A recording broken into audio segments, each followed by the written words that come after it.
Olá pessoal, no vídeo anterior nós falamos sobre a questão material penal do processo contra o Bolsonaro e os generais por tentativa de golpe de Estado, tentativa de abolição do Estado Democrático de Direito, organização criminosa e dano ao patrimônio público. Nesse nós vamos falar sobre a questão processual penal, deixando o viés ideológico de lado. Ok? Visão puramente jurídica, técnica.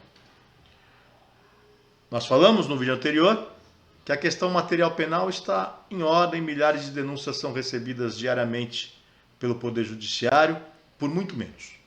Tá? Agora, a questão processual penal, o Supremo Tribunal Federal anda muito mal. Da mesma forma que nós criticamos a Operação Lava Jato e a atuação do ministro Sérgio Moro, na época juiz Sérgio Moro, desculpa, nós precisamos criticar a atuação do Supremo Tribunal Federal nesse caso. Né? A lei é igual para todos. Primeira questão da competência.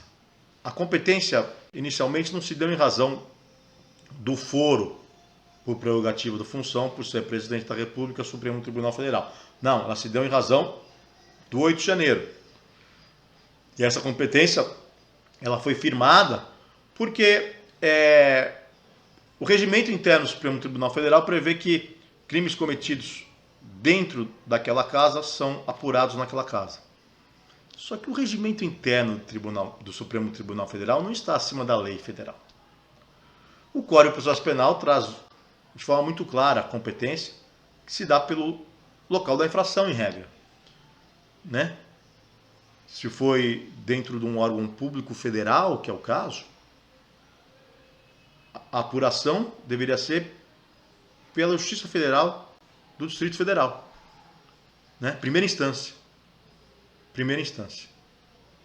Até porque não se deu em razão do foro e quando começou essa apuração, o presidente Bolsonaro já não estava mais no poder. Recentemente, o Supremo Tribunal Federal modificou esse entendimento com relação ao foro, e aí, nesse caso, autorizaria voltar? Não autorizaria voltar, tinha que continuar lá no juízo federal, porque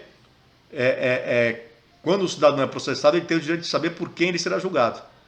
Né? E as pessoas que praticaram crimes nesse 8 de janeiro, ou em decorrência desse 8 de janeiro, que foi o caso do presidente Bolsonaro e dos generais, eles sabiam e deveriam saber que, se processados, seriam julgados pela Justiça Federal de primeira instância do Distrito Federal. Não pode mudar o juízo. Né? Mas, enfim, o Supremo também já entendeu. Não é a primeira vez que o Supremo entende dessa forma. Né? O Supremo já vem entendendo dessa forma há um bom tempo, sob o aspecto de que o regimento interno tem o mesmo poder que uma lei federal. Não tem. Existe hierarquia de leis. Né? Constituição Federal, lei federal, leis dos estados, regimentos internos de tribunais, etc. Existe uma hierarquia. O regimento interno do Supremo Tribunal Federal não tem força de lei federal. Nem pode ter. Né? Então, começou já por esse aspecto. A segunda questão, né, que muitos falam, é a suspensão do ministro Alexandre de Moraes.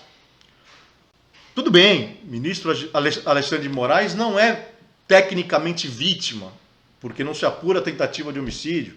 Né? Planejava-se o homicídio dele, mas não se apura a tentativa de homicídio, até porque ficaram em meros atos preparatórios não puníveis, como nós já falamos no vídeo anterior. Mas, apesar dele não ser tecnicamente vítima, ele é interessadíssimo na ação penal. É óbvio, não tem como separar. Nenhum ser humano consegue separar isso. Né? Então, seria de bom tom o ministro Alexandre de Moraes ter se declarado suspeito ou impedido de atuar nesse caso. Tá? Porque, repito, apesar de não ser vítima, é interessadíssimo na ação penal. E uma outra questão muito tormentosa e preocupante, porque pode refletir nos juízes de primeiro grau, né, que é o que nós atuamos todos os dias, é a questão de não se permitir a intimação por oficial de justiça das testemunhas de defesa. Com base no Código de Processo Civil. Ora. O Código de Processo Civil traz como base essa questão da parte ter que levar a testemunha, mas é para os dois lados. Cadê a paridade de armas no processo penal? Não pode se permitir que as testemunhas de acusação sejam intimadas por oficial de justiça e as testemunhas de defesa o advogado tem que levar. Que isso? Se não conseguir levar, como é que faz? O Ministério Público, por que não vai lá, põe a testemunha no carro e leva, como tem que fazer o advogado? Né? É absolutamente inconstitucional e absolutamente nulo esse ato, né? Não se pode aplicar o Código de Processo Civil nesse caso, apesar do Código de Processo Penal prever a aplicação subsidiária do Código de Processo Civil, mas tem que ter paridade de armas. Não se pode aplicar o Código de Processo Civil só para a defesa. Tem que aplicar para a defesa e para a acusação. E no processo penal, a testemunha precisa ser, sim, intimada, porque se não comparecer, tem condução coercitiva. Se não comparece uma testemunha de acusação, vai ter condução coercitiva.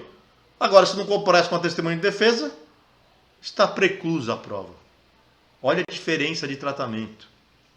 Cadê a paridade de armas? Então, da mesma forma que no vídeo anterior nós falamos que a denúncia está muito bem amparada, sim, por elementos mínimos probatórios para iniciar uma ação penal, e há evidências de diversos crimes, né? Nesse vídeo nós temos que falar que, na questão processual penal, o Supremo Tribunal Federal mandou muito, mas muito mal, o que é preocupante.